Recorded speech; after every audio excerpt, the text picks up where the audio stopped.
Nous allons voir ensemble comment utiliser Kite, le nouvel outil destiné aux prestataires de services pour rédiger ces factures et ensuite les envoyer sur PayPal à vos clients assujettis à la TVA. Tout d'abord, Kite est intégré directement à la plateforme Sèche-Claude Nemat. De plus, à partir du 1er janvier 2026, les factures ne pourront plus être établies sur Excel ou Word. C'est pour cela que nous mettons à votre service cet outil qui sera 100% pris en charge par Fidulife.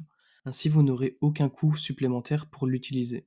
Dès que votre accès vers Kite aura été créé, il sera possible de s'y connecter avec vos mêmes identifiants que sur la plateforme, en cliquant en bas à gauche sur l'onglet Kite. Ceci vous ouvrira une nouvelle page web sur laquelle il faudra cliquer sur Connectez-vous avec ClearFact.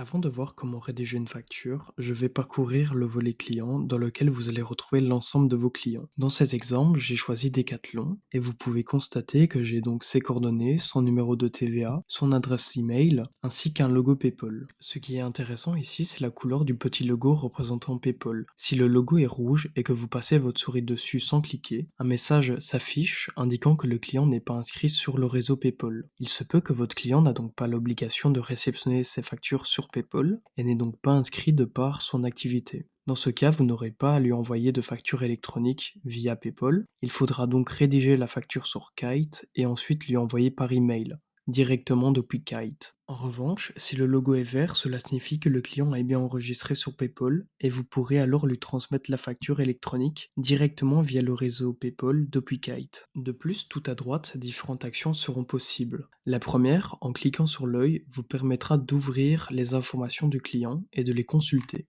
Ensuite, en appuyant sur le crayon, vous allez pouvoir modifier les coordonnées et informations de votre client. Et ensuite, en cliquant sur le document, vous allez pouvoir créer un nouveau document pour ce client.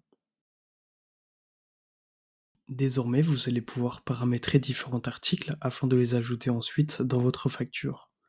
Dans cet exemple, je vais créer un article pour mes prestations pharmacie en cliquant en haut à droite sur Nouvel article. Afin de créer mon article, pour le nom, j'ai mis prestations pharmacie. En description, j'ai pré-complété la période, donc le mois et l'année à laquelle je vais faire mes prestations. En code d'article, j'ai mis Presta. Et ensuite, je vais mettre mon prix unitaire hors TVA. Une fois ceci fait, je vais venir sauvegarder mon article en cliquant en haut à droite sur Sauvegarder. Vous pouvez voir maintenant que mon article que je viens de créer est actif et je vais pouvoir l'ajouter lorsque je vais créer une facture.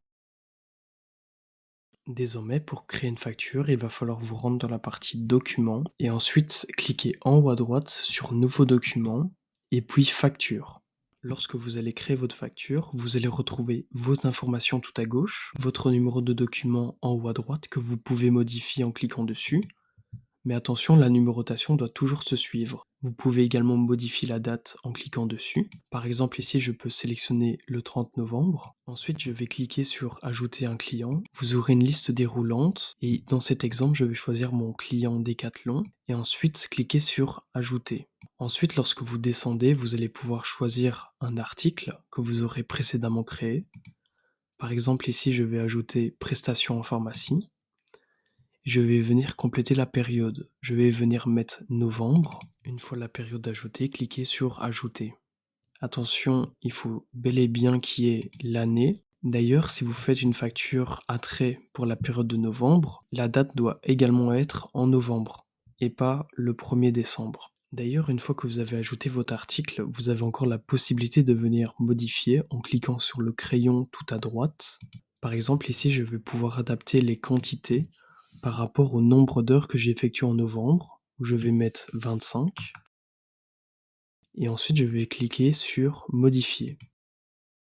Vous pouvez voir que les données sont actualisées et une fois que vous avez terminé d'établir votre facture, vous pouvez la sauvegarder et l'envoyer. Vous aurez différentes options. Vous allez pouvoir la sauvegarder et l'envoyer directement à votre client, ou bien l'enregistrer comme brouillon, ou la sauvegarder pour l'envoyer plus tard.